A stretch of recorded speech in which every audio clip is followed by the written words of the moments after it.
Είδα έναν κόσμο να γκρεμίζεται μπροστά μου. Είδα τα μπατζιλίκια επάνω στα όνειρά μου. Είδα τον παππού μου να τρώει ξύλο από μπάτσους. Είδα τη χώρα μου να κατακλείζεται από τσάτσους. Είδα έναν κόσμο να γεμίζει από βόμβες και μικρά παιδιά να παίζουνε μέσα σε κατακόμπες. Στάσου λίγο γιατί είναι λεπτό αυτό το θέμα. Είδα κι άλλα παιδιά που τα πληγμένα μες στο αίμα. Είδα να κόβουνε το Γιάννα απ' την δισκογραφία. Για το καλό μου είπανε πως ήταν η αιτία. Είδα να σκοτώνουνε τον έρωτα χωρίς εδώ. Τώρα τον πουλάνε στα περίπτερα 2 ευρώ. Είδα μια τεράστια πλεκτάνη και μια παγίδα υπό την αιγίδα κάποιον που μοιάζανε στο μίδα. Μα όλα αυτά με πείσαν πως είναι μες στο μυαλό μου. Κι ό,τι κάνουνε το κάνουνε για το καλό μου. Κι ό,τι κάνουνε το κάνουνε για το καλό μου. Για το καλό μου.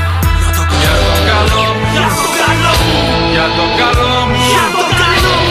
Ώσπου δεν άντεξε στο τέλος το μυαλό μου. Πήρε ανάποδες στροφές για το καλό μου. Για το καλό μου. Και είναι στο θάλαμο 9 για το καλό μου.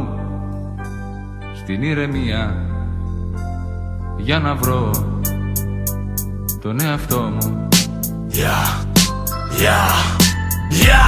Για το καλό μου, τώρα σας γράφω όλους στα αρχίδια μου. Δεν θα είμαι εγώ, αλλά εσείς θα είστε τα παιχνίδια μου. Γράμματες επιτέλους της επαναστάσης. Μιλάμε μόνο για προσωπικές αντιστάσεις. Δεν είμαι δεδομένος πολίτης κανενός. Καπενός δεν σε φοβάμαι κι αυτό είναι γεγονός. Είμαι μονάδα που δεν πίστευε ποτέ της ρε σε πρότυπα. Σκέφτομαι, υπάρχω, έχω προσωπικότητα. Για το καλό σας να μείνετε τώρα όλοι πίσω. Έχω στραμμένο πιστόλι και δεν φοβάμαι να ρίξω. Έχει αλλάξει από καιρό, το ξέρεις το παιχνίδι. Γιατί για χάνος μεταμορφώθηκα σαν γρήμη. Τώρα για το καλό μου ναι και για το δικό σας έχω την κάνει κολλημένη στο κρόταφό σας. Και όπως είπε και ο παλιός φίλε, αν το θυμάσαι δεν με σέβεσαι τότε θα με φοβάσαι. Για το καλό μου. Για το καλό μου.